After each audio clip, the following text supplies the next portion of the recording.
We're here in Jeepney Resto here in Maginhawa. So what is unique about this place? They have yung jeepney design, no, ng mga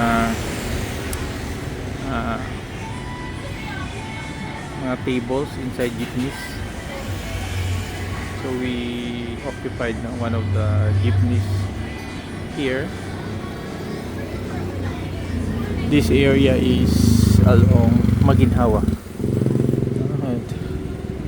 Ito yung place, no? Maginhawa. This is area where you have a lot of mga UP students.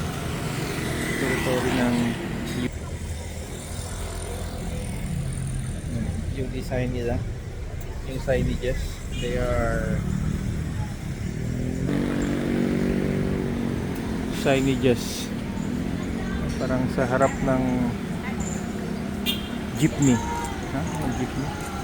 Now what is unique about yung mga drinks na dito, name ng yung mga politicians, no? We have yung Lenny, they have also Isko, Lacson, sino pa ba? Pacquiao.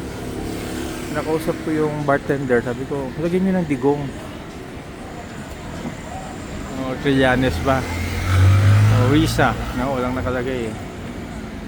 Then they have a head count of mga orders.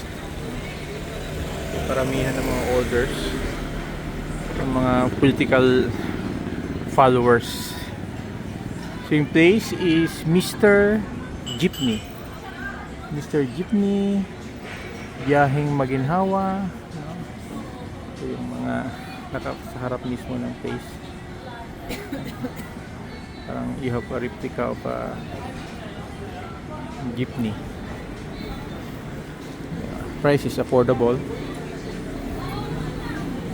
Drinks affordable. It's also will provide you with very unique na mga experience. Ito yung sa area na sa loob mo. Yeah, that's the place.